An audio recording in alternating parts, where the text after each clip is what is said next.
All right, welcome to video 9 in the CCT Data Center Certification course. All right, so topics covered in this video. We're going to go a little bit over what the UTP Basics are. So we're going to cover what crosstalk is, why all of the pairs are twisted. We're also going to talk about the difference between shielded and unshielded.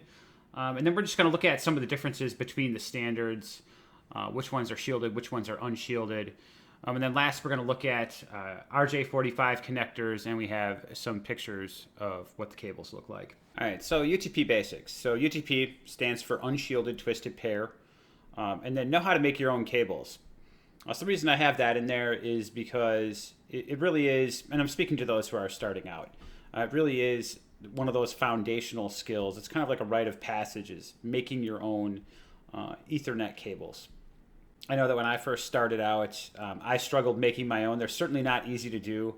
I'm not going to go through exactly how to do it. One, because I haven't done it in years and years, and I don't want to look silly. And two, there is a number of YouTube videos out there that show you exactly how to do it.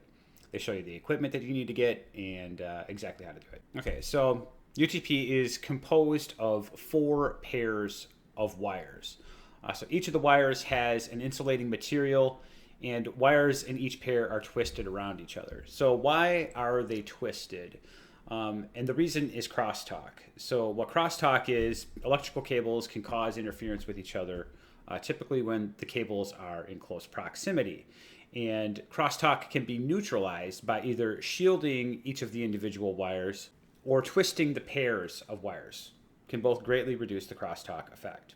And so what you see is with a lot of the different Ethernet standards, they go unshielded and they're able to neutralize crosstalk simply by twisting the pairs.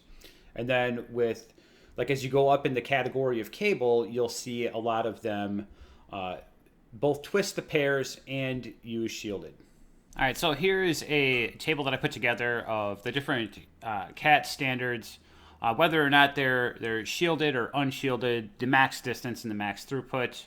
Now, of course, I know I've mentioned this in my other videos. Like, this is the type of stuff that is totally open season for the exam. Time spent memorizing this stuff was not wasted time whatsoever. But the other thing I wanted to say is that, so the ones like Cat 5, Cat 5e, and Cat 6, I have them listed as unshielded. You can get them as shielded, but generally speaking, those are the unshielded ones.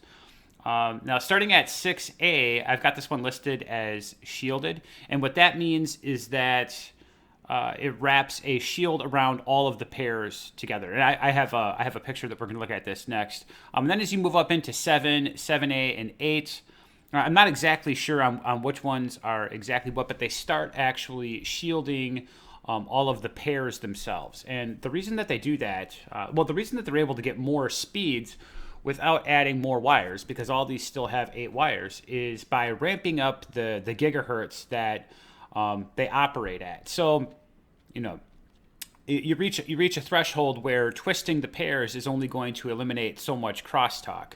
And these things are operating at such high gigahertz that other measures are needed to eliminate the crosstalk, which is, of course, adding shielding. All right, so here we have some pictures of Ethernet cables. You can see on the far left is an example of Cat 5 and Cat 5e. You pretty much just have the twisted pairs there. And then in the middle you have Cat 6, which has the twisted pairs along with, it's kind of like you can't really see the dimensions to it, but it's kind of like a forked divider. It just helps keep the pairs separate. Yeah, and then on the far right you can see that you have Cat 6a, which has the 4 pairs, the divider, and then a grounding wire.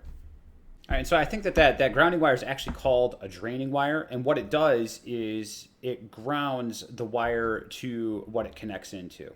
And here's the RJ45 connector. It's the connector for the UTP cable. It's what terminates the Ethernet cables. All right, pin pair standards. We have the T568A and the T568B. This is the pin pair assignment standard. It defines exactly how the twisted pairs have to be put into the RJ45 connectors.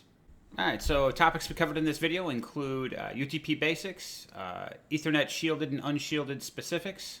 We looked at an RJ45 connector, and then we looked at some pictures of Ethernet cables, an RJ45 connector, and the different pin pair standards. All right, so that concludes this video on UTP and connectors. If you found it helpful, give a like and subscribe, and I'll see everyone in the next one.